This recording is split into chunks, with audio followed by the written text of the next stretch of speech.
Hello, everybody, and thank you for joining. Today, we're going to talk about Asset Tracking Plus and also about maximizing battery life for your asset tracking solution. One housekeeping thing is if you have any questions during the webinar, use the Q&A function in Zoom.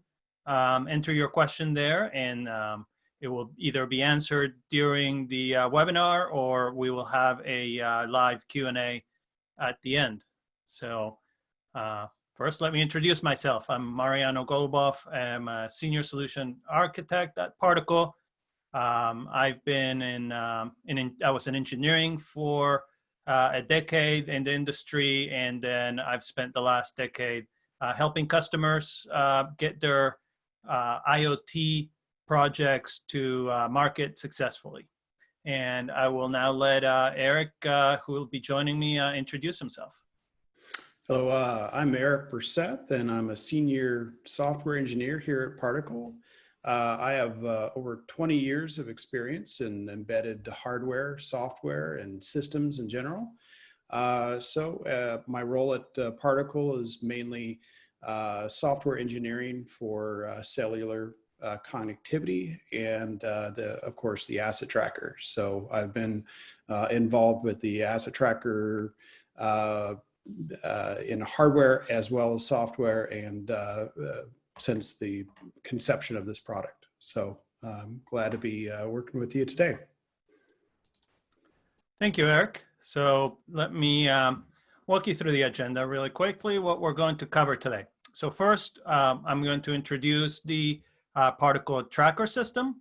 Then I'm going to talk about some variables that you should consider when using a battery-powered asset tracker. And then we're going to go more into the technical details of implementing your asset tracker for optimizing battery life. Okay, so first, quick introduction into the Particle tracker system. This is a new product family that we are introducing here.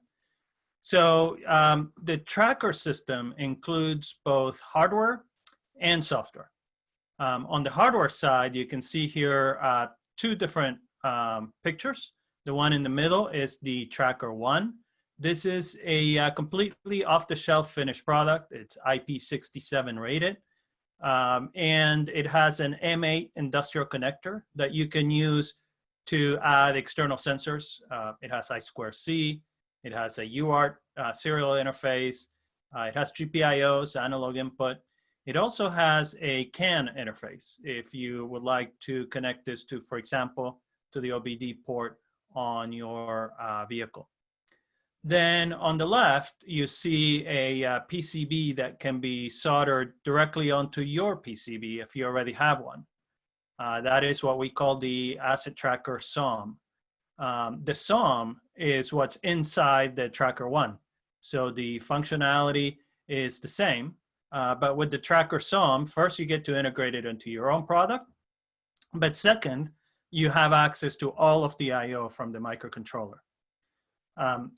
So one thing is, so there's a few things that are unique here. First, it's extensible out of the box. As I mentioned, the Tracker 1 has the industrial M8 connector, and with the Tracker SoM, you have access to all the I/Os. It is, the reference design is open source. So the carrier board for the SoM, the carrier board that's inside the Tracker 1, that is open source. You can take that, you can modify the board, you can add your own sensors, and you get a good start from what we've already designed. Now, these building blocks are fully certified. So whether it's FCC in the US, IC in Canada, or other countries, these are fully certified to get your time to market as quickly as possible and lower your cost of deployment. And of course, like every Particle product, there's secure device management that is included with this. What do I mean? Is from the factory, we install the keys. So all of the transactions between the device and the Particle cloud are encrypted by default.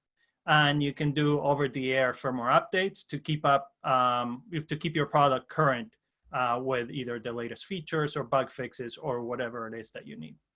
So that's the hardware. On the software side, in addition to, as I mentioned, the console for over-the-air firmware updates and all the other things that you can already do with other particle products, the tracker system introduces a few new services. So for example, we have the location service. So you're tracking something, so you want to know where it is. And you can see here on the screenshot, we have a map. I believe that's a trip around Eric's house. So out of the box, the tracker will send the location to the cloud, and you can access either the real-time location, or you can also access up to 6 months of history, historical location of all your devices, and you can view multiple devices. In addition to viewing it on our console, we also have a cloud API so that you can easily integrate it with your own front end. What this means is if you have your own front end, you don't need to also have your own database, because we store up to 6 months of data. Your front end can use the cloud API to get the data from our database. Another service is the configuration service. Again, this is new. So this allows you to customize your application by configuring the device without having to change the firmware. In the console, and again, through a cloud API, you can set configuration items such as how often to publish data, sleep configuration, and even your own custom configuration if you are doing custom firmware. This can be done fleet-wide.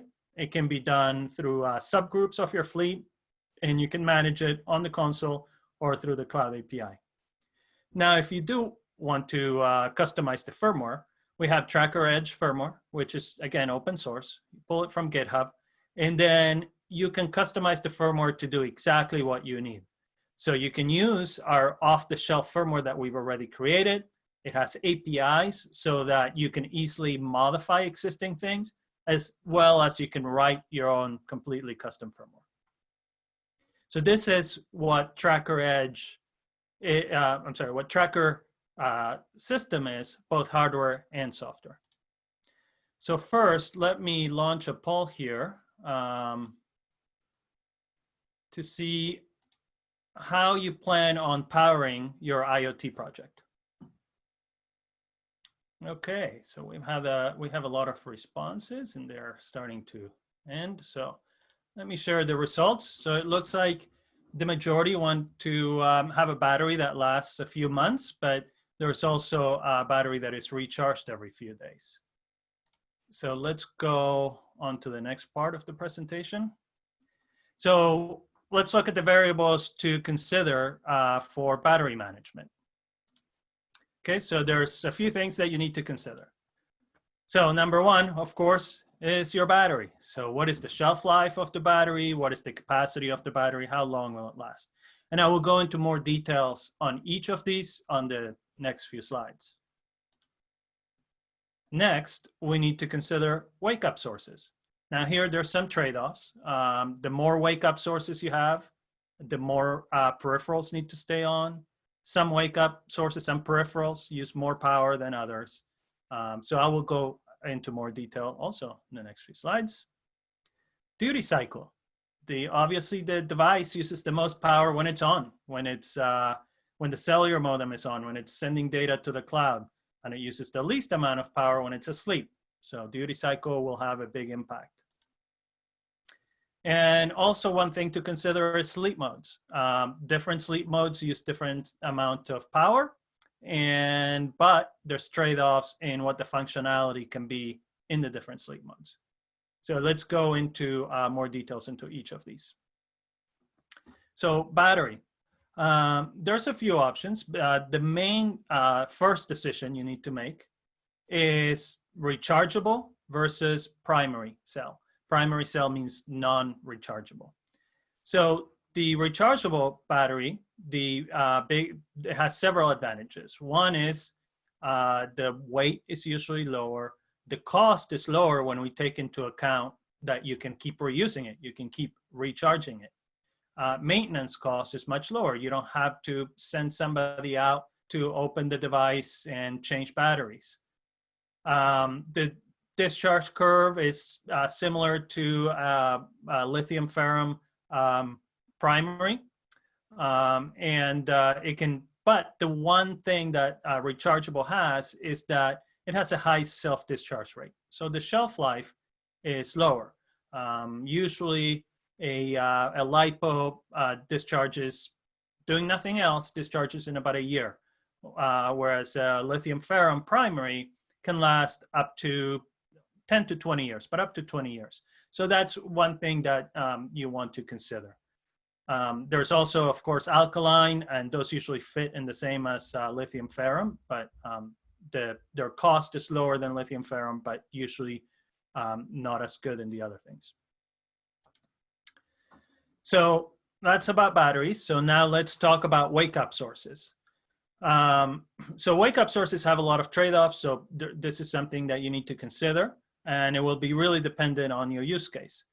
For example, in the left, we have an application where we only need to publish like once per day or once per hour, essentially just based on time.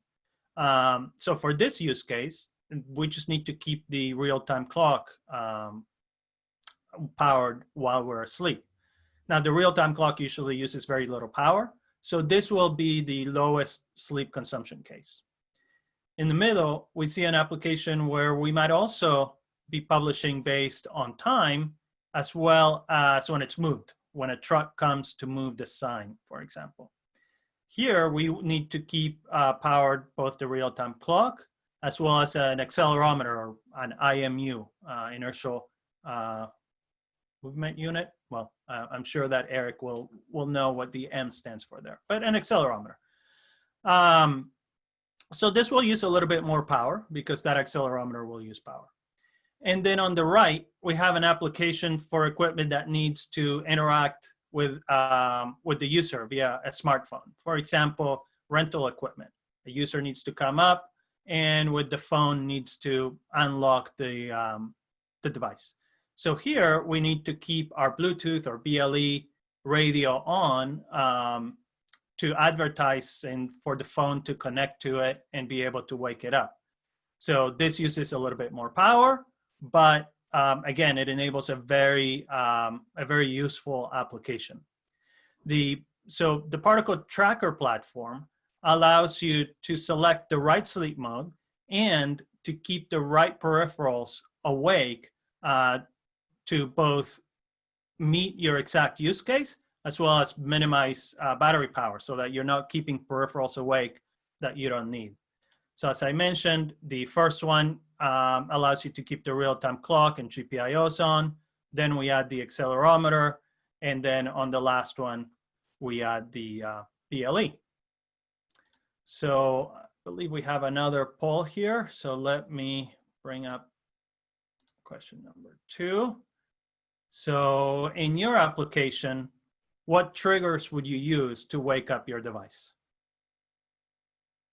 Let me share the results. So it looks like we have a good mix here. Almost, actually exactly the same number of you are real-time clock and accelerometer. So that's great. The tracker hardware, the particle tracker hardware has the built-in accelerometer there. And we have the configuration available for you to be able to turn that on during sleep modes to wake up. Okay, so a little bit about sleep modes.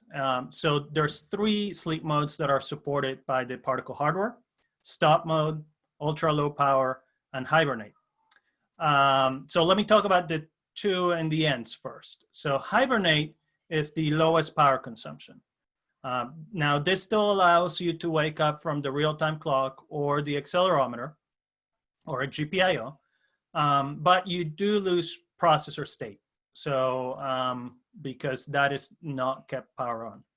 So now on the other side, stop, this uses the most amount of power, the highest power consumption.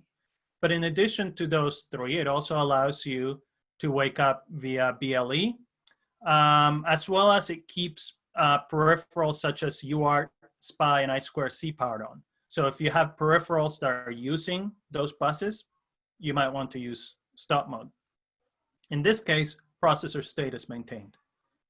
But then we have a new sleep mode called ultra low power.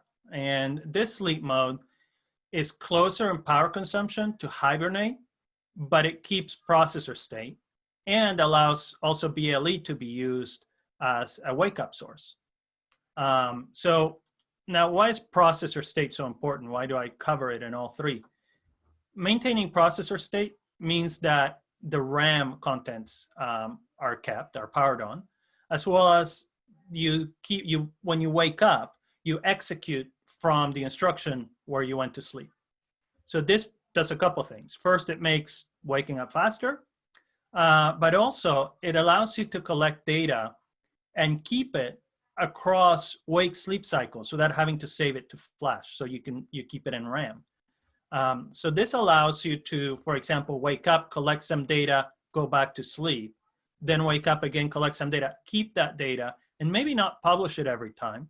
And then you can save power by not powering on the modem. So in most cases, you will want to choose ultra low power mode. And in fact, this is the default mode for off-the-shelf firmware, and also the default mode if you want to use the sleep configuration that is part of the configuration services. Because it's really, we've found that it is the best combination of power almost as low as hibernate while still maintaining the processor state, and also while having a lot of wake-up sources available. Now, in order to help you choose what power mode you will use or battery, and also to know how long the battery will last, we created a battery calculator. So I'm going to play a video now that shows you what's available here.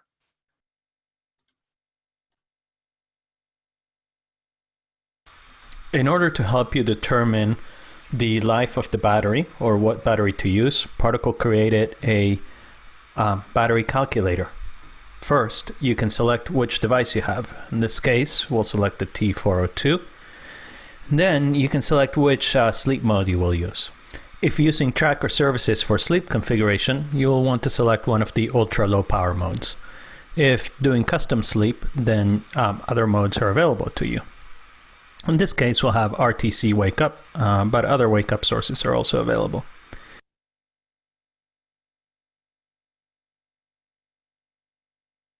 Then you select what battery you're going to use, capacity, and then type. There's rechargeable as well as non-rechargeable lithium. The Tracker 1 has rechargeable, so that's what we will pick. The next setting we can look at is how often it publishes.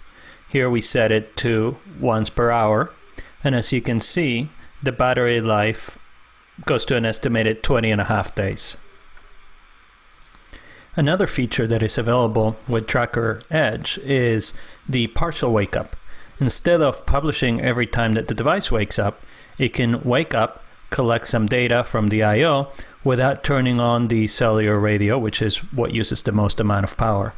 Here, we set it up to wake up once an hour and capture data while publishing the accumulated data once per day. As you can see, we now get about 145 days of battery life instead of the 20.5 days that we saw before. Okay, so now I'm going to invite Eric to join us and go into a lot more details on the technical aspects. Thank you, Mariano. Good to see you all again. And I will go ahead and start with this screen here, or this slide.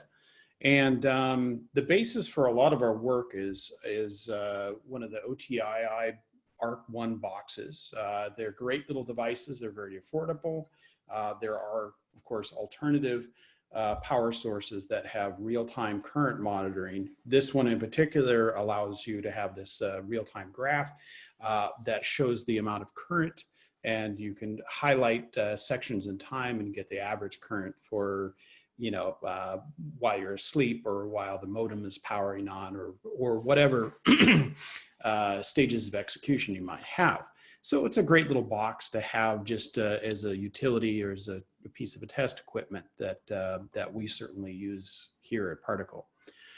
And one of the things that we want to make available to our customers is a simple, easy to use, proven environment. And a duty cycle, just describing the duty cycle and how that works, kind of keys into some of the operation of the sleep features of the tracker. And so, for example, so if we have like a device that is half sleepy, so it's going to be asleep half the time, awake half the time, would be considered like a 50% duty cycle. And so it gives you some slight optimizations on power usage. But of course, you know, half that time is going to be spent powering a modem or powering GNSS or powering some modules that may not need to be awake at that time. And so for this benchmark or this reference that we use here, let's just say that we have 5 sleep cycles over 10 seconds.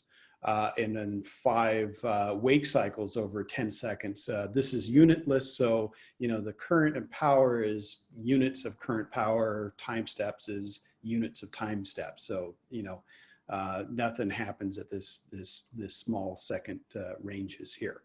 But effectively, if we calculate the area under the curve, just integrate this, it is 20 current units over 10 time step units. And similarly, if we wanted to sleep longer and then wake occasionally, in this case, let's just say we want to sleep for 3 time steps or 3 time units and then stay awake for 1 time unit, we effectively bring down our current consumption by 30%. Just by the mere fact that we are spending more time in our sleepy configuration than we are in our wakey configuration. And similarly, there might be times when we want to wake without the modem or without GNSS, because those are high current consumption devices. So we might want to wake up more periodically with those lower current devices like IMU, which is an inertial measurement unit or a device, or like a temperature probe or I2C or SPI or CAN bus, perform operations and then go back to sleep again without powering on the modem. In this graph, this is a summary of what that battery calculator does, and shows you the relationship between duty cycle and how much current there do you have or charge do you have left on your battery after a certain number of wake ups per day versus the days of battery life on a single charge. And so, for example, if we take a look at 10 wake ups per day, if we are on a device that has a very heavy or high duty cycle, we have fewer days of battery life than we would with something that is mostly sleepy and awake partially, right? And similarly, if we are in a bad cellular reception area and where our signal strength is very poor, we may actually consume more power by transmitting with higher power on the cellular modem versus in a good signal area where we can go with less power transmission, as well as maybe retries and acknowledgements and all these other things that in a poor signal environment may actually extend the time that you're going to be awake, right? So if we wanted to conserve power in that case, we want to be online for as minimum amount of time as possible and then go back to sleep again. So how long does the battery need to last? This is another poll question. Mariano, if you could begin that. Looks like most need a battery that lasts for a month or maybe a few. And then the second option is a year or more. Okay. And so I think that refers back to some of Mariano's comments about using a primary cell versus a rechargeable cell, and perhaps if you can recharge more often, you can certainly go with more publishes. Let me see. Off-the-shelf firmware. So we try to make this as off-the-shelf as possible. So everything that we're developing for sleep is going into the Tracker Edge project and would be available to you to use directly, or if you wanted to just fork it and then make your own custom modifications or custom application based on it, that's absolutely fine with us. So the licensing is very fair for you to do that. And so the web interface, of course, gives you the ability to do the mapping of the devices wherever you are in the world, but also not shown here is an interface that would allow you to specify those sleep parameters as well as other parameters that adjust the execution of this device. And we try to keep that off the shelf or uniform for our product so that you have a good starting point that has some good track history for testing here at Particle. There are a couple of different wake states that we acknowledge. One is a short wake state, which is represented by this small point in the timeline right here, if you can see my cursor. And that's just waking up from like an interrupt, servicing that interrupt, doing things that you need to process temperature or IMU event or something like that, and then go back to sleep. So that's a short wake cycle. And then a longer wake cycle or a full wake cycle is where you wake up, the modem is powered on, connection to the cloud is established, and then you're allowed to do whatever processing or publishing that you are that you wish, and then it goes back to sleep again. And so all of these diagrams, or this diagram, is kind of governed by 4 different parameters in this case. So one is the minimum publish interval, which is if you had a lot of wake events that may have not powered on the modem, this minimum publish interval is the amount of time that is between successive publishes so that the modem is powered on and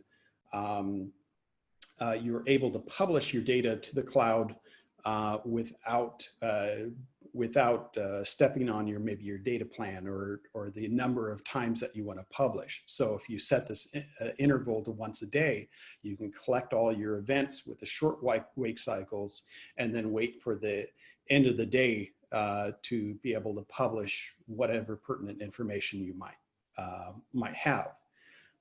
In the case where you don't have any interrupts, maybe because the conditions were not ready for that, we have this maximum publish interval, which is the guaranteed amount of time that it's going to publish. So let's just say we don't have any events that would wake up the device, but we want to make sure that we publish at least once a day.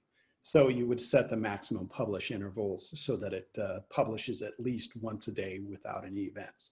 And then you can set your minimum publish interval to once an hour or something like that to limit your data usage and publish only when you need to.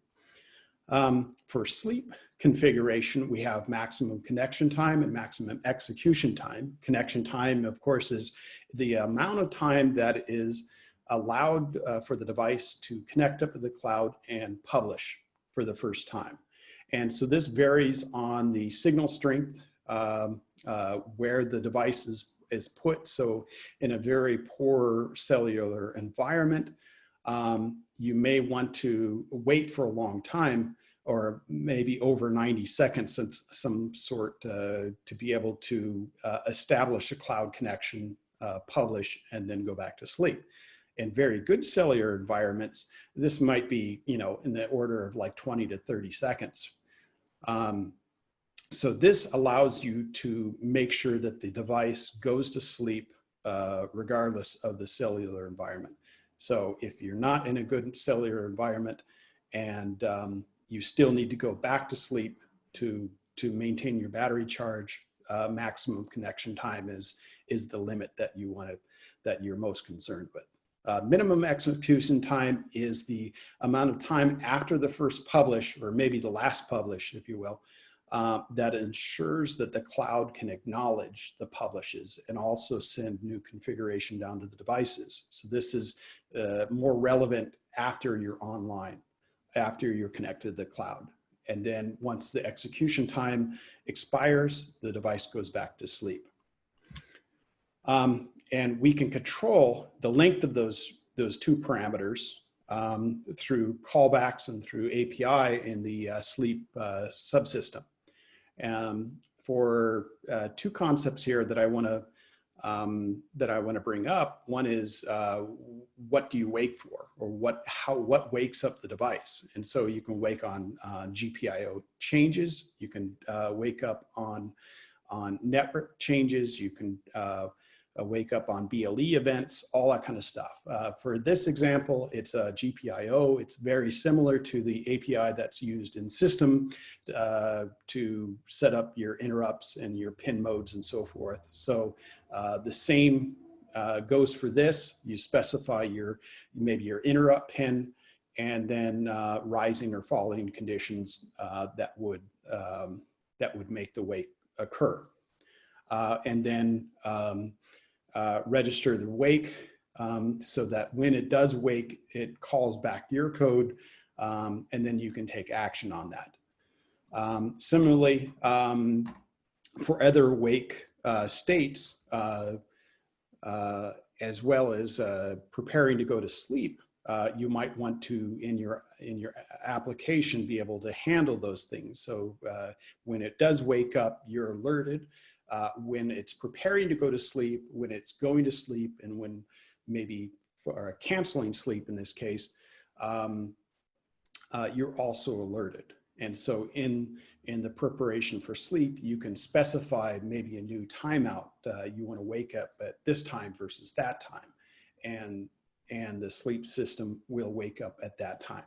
Let me see here. The next set of APIs, WakeAt, is for you to specify some wake interval that is different from the minimum and maximum publish times.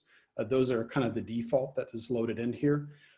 If you want to wake up at a certain time to be able to do some execution, handle some IO or something like that synchronously, this is how you would do it. You just specify, I want to wake up at 60 seconds from now. And then it's up to you whether or not you want to force a full wake cycle or not. Otherwise, it would be kind of done automatically in the background for you. And so there's also API that allow you to extend that execution time, as well as force a full wake cycle and determine whether or not you're already in a wake cycle, a full wake cycle, and so forth. So I will open this up to live Q&A. And all right, thanks, Eric. Yeah, there's actually been a few questions coming in on the Q&A on the name of the and maybe the model of the battery testing device that you referenced. Maybe you can show it again.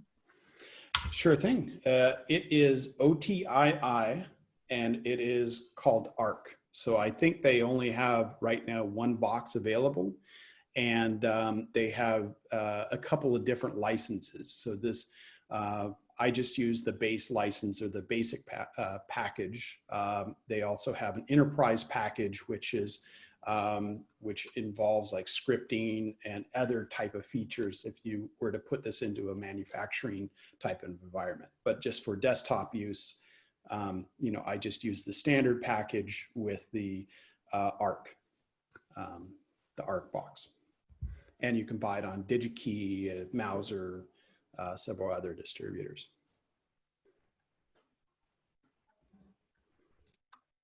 Okay, I see there's also some questions regarding charging from solar. So let me answer that. So again, this depends on whether it is the Tracker One or the Tracker SoM. So the Tracker One has external two ways to power it externally and recharge the internal battery. Has a USB-C connector, so you would put 5 volts there. And then the industrial M8 connector has a VN input for 6 to 30 volts DC. So not necessarily to plug in a solar panel directly to one of those. Some circuitry would be needed to condition that. So either, you can add the circuitry, or we do have the studios team at Particle, which can do custom hardware or accessories for our devices. So definitely get in contact with sales, and we can figure out how to do that.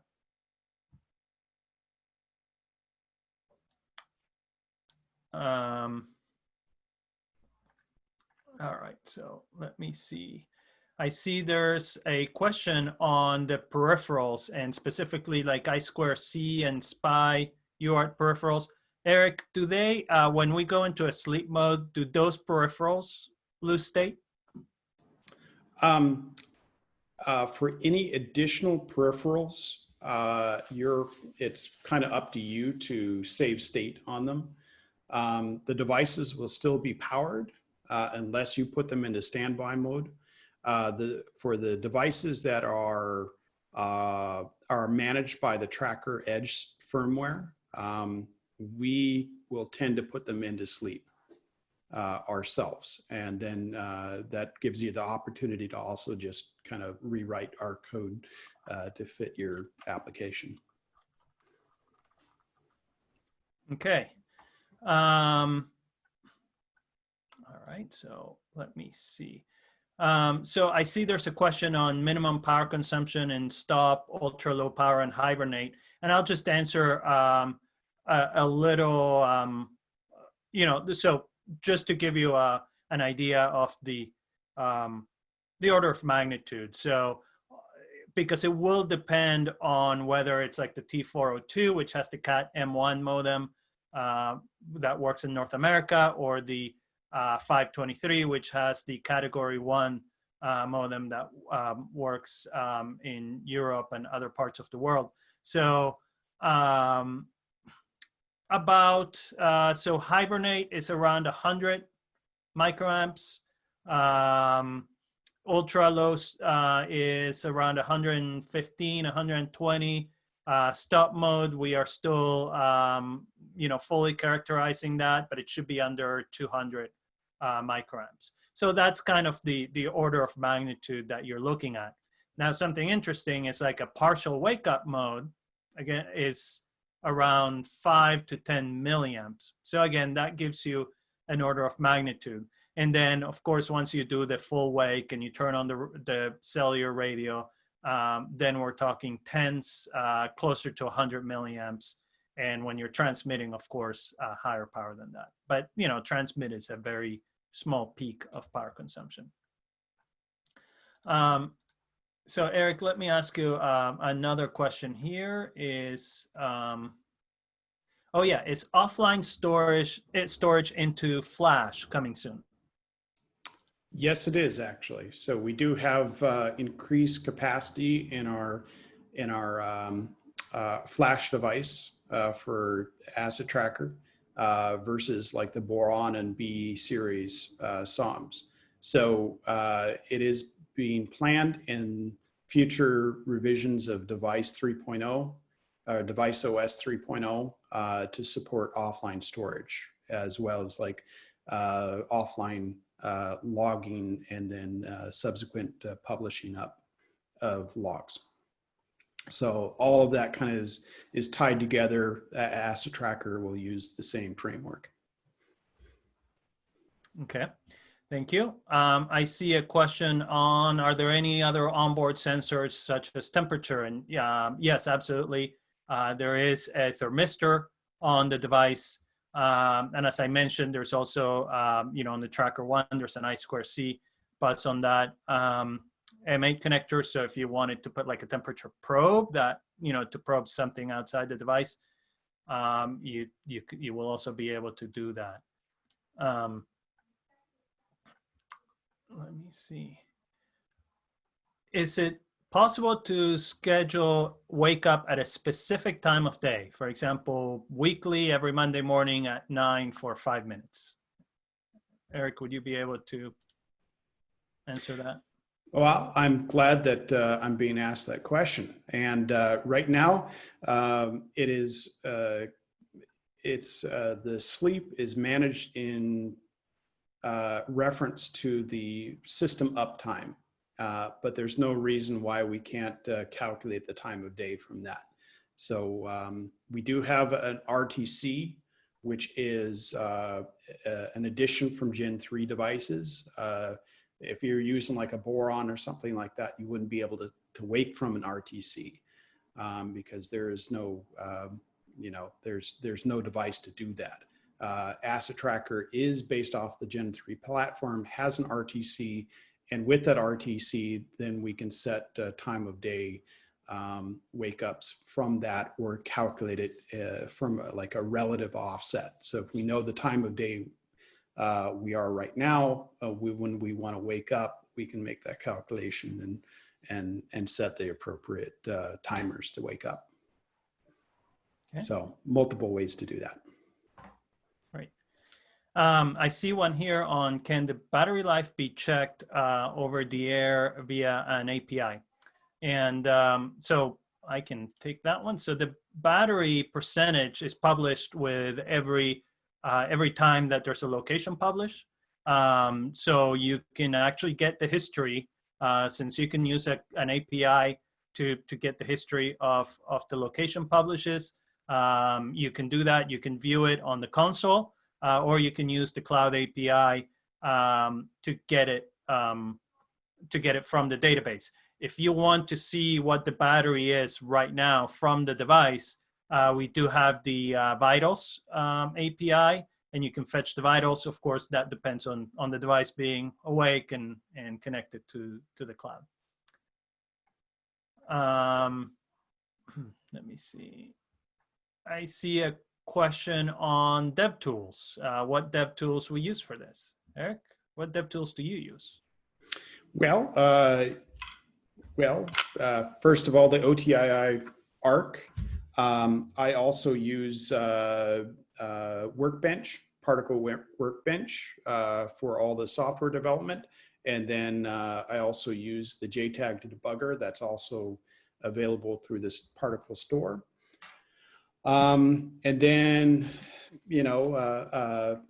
a smattering of these FTDI, serial UART TTL level adapters. And so I use serial all the time. It's very convenient. You get logs out immediately. I believe the JTAG debugger also has a serial interface so that you can get logs or other information out of that. For CAN bus, I use a Grid Connect CAN adapter. And let me see what else. I think those are the tools I can think of at the top of my head right now. Great, thank you. And as a customer, like Eric mentioned, Workbench is our tool of choice for developing if you need to develop firmware. And the Tracker Edge firmware is open source in GitHub. Let me see. There's a question here on if the tracker notifies that the location is from GPS versus cellular locate versus Wi-Fi locate once, we have that? So will there be an indication that of the source of GPS? Eric, would you? Yes, yes, there will be. So right now we're exclusively using the GNSS module. It's a U-Blocks GNSS that is higher performance than a built-in Quectel GNSS receiver that we may offer at a later time. For location services such as like Wi-Fi location, cellular tower location, we're still working out some of the details in the API for that, just simply because we have to potentially involve third parties in collecting that information and figuring out how to marry that in with the GNSS data that we're also collecting. So you'll be able to figure out which source of accuracy from that additional GNSS or location service. So it will be provided to you. Great. I see there's a couple questions on the accuracy of the GPS and feet and how often can be updated. So let me take that. I know the accuracy can be as, of course, it will depend on how many satellites are in view. So if the GPS antenna in view of the sky, but it can get as close as around 5 feet, so 1.8 meters. Now the GPS does give the OS an update every second, but normally with the particle service, you can publish your location, or you can publish once per second as well. So that is pretty much how often you can get that data. Let me see.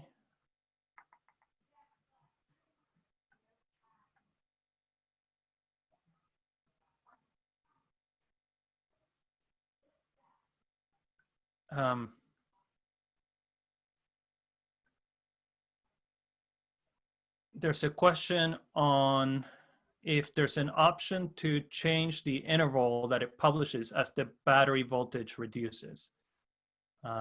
Eric, do you know if that's possible? Could you repeat that question, please? If it's possible to change the interval of publishing as the battery gets lower. So I would say that it is up to the user to refine that. Right now, built in, it's just on a fixed interval, but you can override these things in your application if you feel like you need to maybe have a different interval for your publishes at that point, or if you want to just have like a last hurrah publish and then go to sleep for a very long time. Okay. Another question that maybe Eric, you can help me with is, do we have access to the GNSS timestamp so that, for example, somebody could either set the RTC with that or something else? Yes. The timestamp is available through API through the GNSS driver. And so we have that timestamp available. It is in GPS timescale instead of UTC. Our particle cloud is based off of UTC timestamp. So there might be a slight offset in time just from leap seconds. So we actually are planning to integrate that time source into the RTC to be able to set that automatically. So that's in the roadmap. Okay. There's a question here that I will take, if there's a way to improve the GPS reception. For example, if the device is put inside of a vehicle or something like that. And so what I will say to that is that, the Asset Tracker SoM has a UFL connector for like the cellular antenna, for example. the GPS. It does have also a UFL for a GNSS antenna, for the GPS antenna. So you could run that to like an RSMA and then put a coax to an external antenna. So definitely that would be possible with the Asset Tracker SoM. The Tracker One includes the antenna; it's inside the enclosure. So I would look at the Asset Tracker SoM, and again, we do have studios if it's something that would be a custom hardware that we can look at. A question that just came in is, does particle acknowledge push with a checksum or other signature? So when there's a publish, are we using an acknowledge publish, Eric, when we do a location publish? Yes, we do. So it's Okay. fully ACT. Okay. So that explains some of the execution time state time that's required after the publish is to wait for those acknowledgements. And then also the cloud may have pending changes down to the device that need to be that need enough time to be able to be transmitted down to the device, and the device acts on those and stuff like that. So there's all that handshaking is automatic in the background. Okay. And there's a couple of questions here on whether we can ping to wake the device. So, whether we can wake it up from the cloud. So I would say, in this case, it's not, if the device is not connected to the cellular network, it's not possible to ping it with a cloud API or something like that remotely. So there I would look more at like maybe the BLE wake up, like for somebody to be able to walk up with a smartphone and wake it up. But, you do need to be in range of the device. So the radio is not connected and just not transmitting. That would take up a lot of power to be able to do a remote wake up over cellular. Okay, let's take a couple more questions here. Since we're nearing the end here, and thank you everybody for joining us. It's we're getting a lot of questions, so let me see. There's a question on connecting the Tracker One to satellite data plan. We don't have a satellite radio on it, so that would not be possible. But we do have other products that might be able to connect to an external satellite radio if you have one. We don't have a product with satellite.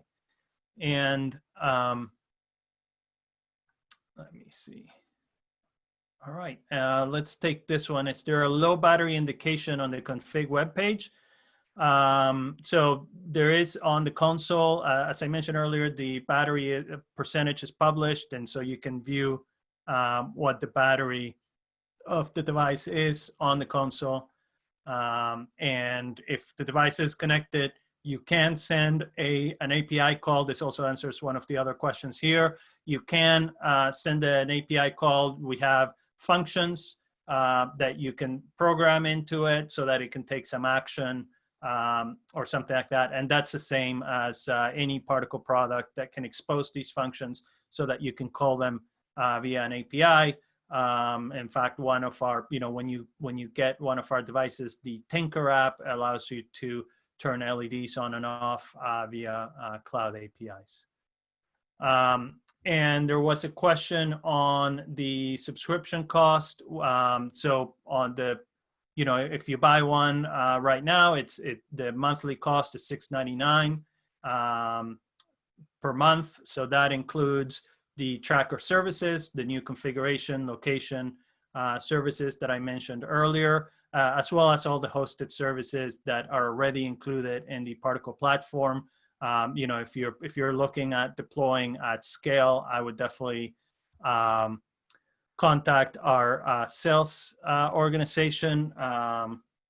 And with that, let's see, we only have we're almost at the end of time. So let me just say, if you're ready to deploy a battery powered tracker, contact us, sales@particle.io. We would be happy to hear what you're working on, what you're looking to work on. And thank you, Eric, for joining me on this webinar. And thank you to everybody who joined and all the questions. And again, thanks again.